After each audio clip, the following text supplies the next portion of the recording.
Welcome back, Bulls fans.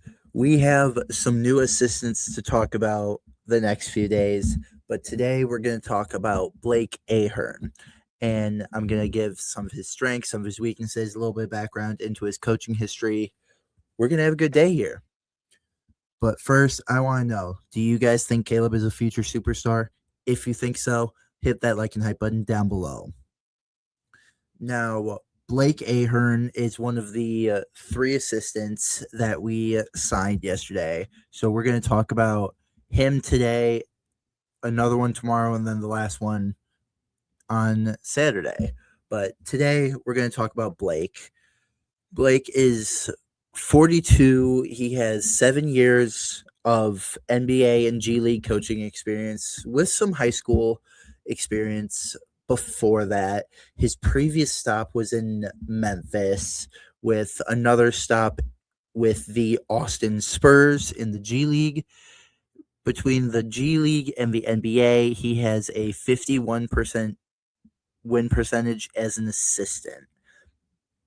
And the Spurs one, that was as a head coach in the G League, so a little bit of head coaching experience, not NBA coaching experience, but G League coaching experience, which I'm not going to say is as good as NBA head coaching experience, but definitely nothing to slouch about. Definitely something that holds some weight. And even won them a championship in 2018 as their head coach down there. So I'm going to have that lead into his strengths, with one of them being that championship pedigree.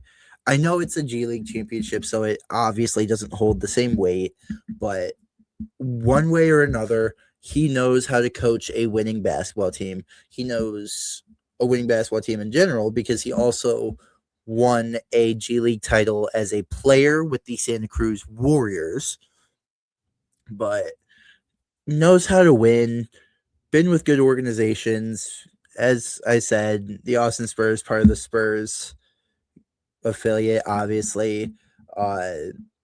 Did see somewhere that Pop would always let him in on coaching meetings, so definitely has a good relationship with Pop there. Definitely someone that has imparted some wisdom on him. And if we're talking about wisdom when it comes to coaching, not much better of a place to get it than Pop. Former high level player, he played 11 years between the G League, the Euro League, played a couple of NBA games. So has that experience as a player, so can relate to them very well. And I even saw that one thing on his teams was players had a lot of respect for him because he was not just a player, but specifically a G League player, an overseas guy, that kind of grinder mindset type of player.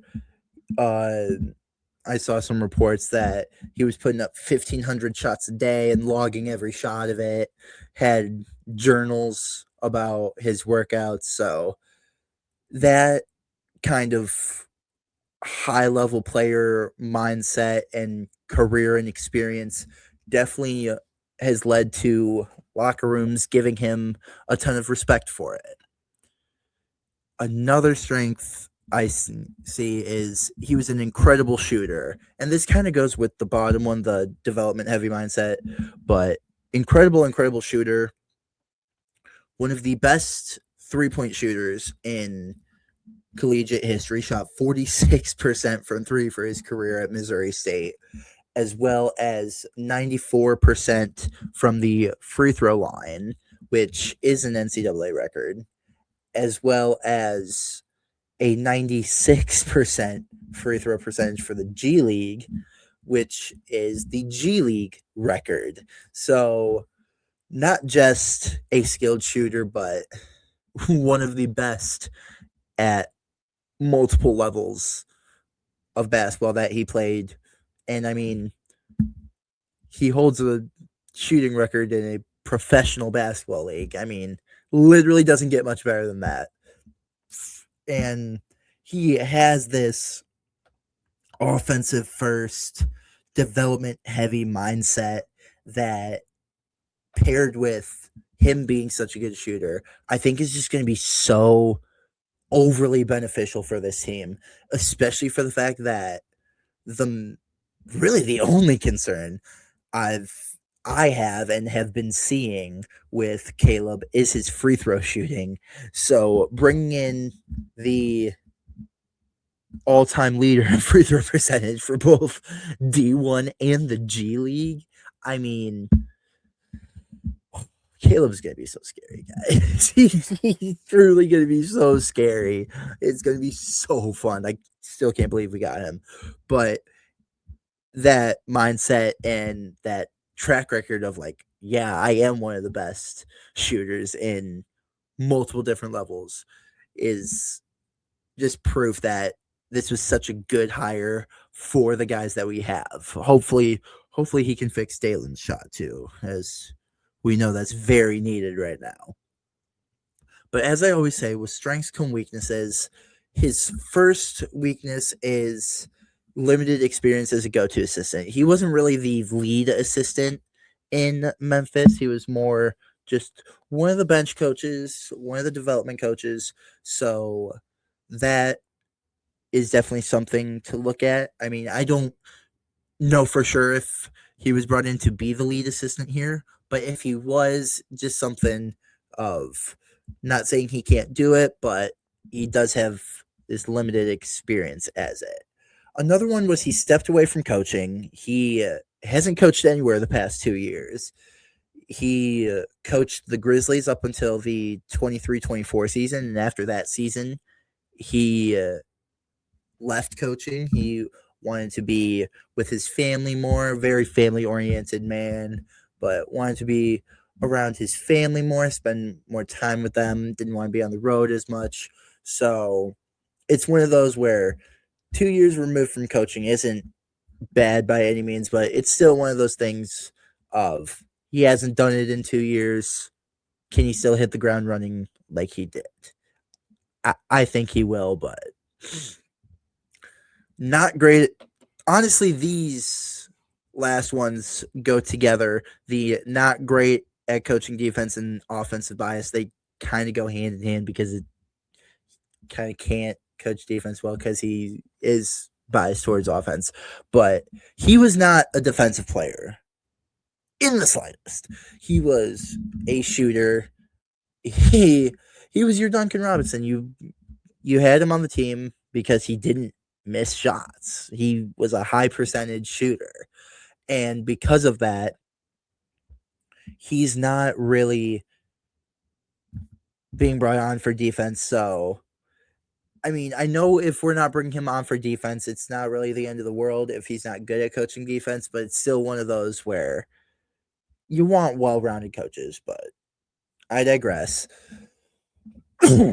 And I mean, the offensive bias, obviously it's going to help because we need to teach some of these young guys how to score because some of them are a bit lacking in the offensive department to varying degrees. But if we're talking about Bryson wanting to do the slap method and kind of build up this great defense, Ahearn isn't really going to play a role in it. So there is that, but overall, not the end of the world because it's not really what he's being brought in for. But end of the day, it is a weakness in his coaching style and skill set. So, but overall, I think Ahearn is a perfect coach to have on the bench.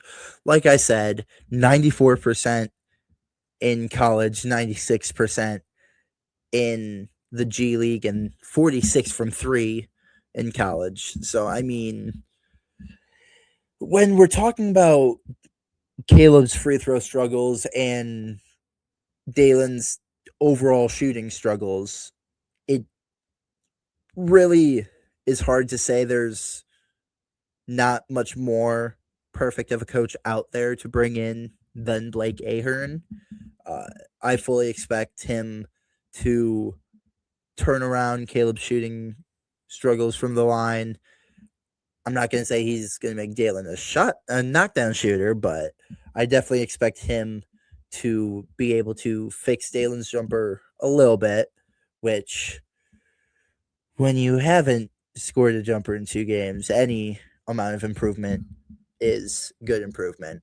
But overall, I think he's just going to be a perfect guy to have on the bench. We have young guys that have efficiency issues in different departments, so having someone who's known for efficiency is perfect. But with everything I've told you, are you excited for this group overall? But are you excited for Blake Ahearn to be one of the coaches for this group? Comment totally or not really down below. Now, please make sure to share and subscribe. We're trying to reach 1,900 subscribers. We're roughly 60 away. Every subscriber matters. We love having you guys here. We love how engaging you are in the content. We talk about it all the time. We love how engaging you are because we love having the discussions with you guys. Jordan and I are just straight up nerds for basketball, but especially Bulls basketball. We love having these discussions with you guys. Overall, just really excited to cover the Bulls. Really excited to cover Caleb in these coming years. And we don't want you to miss a single update of it. So make sure you subscribe. Make sure to hit post notifications. Follow us on Twitter, Instagram, and TikTok. We post there every day as well as here. And with that being said, I hope you have an amazing, amazing day. And as always, see you, Red Bulls Nation.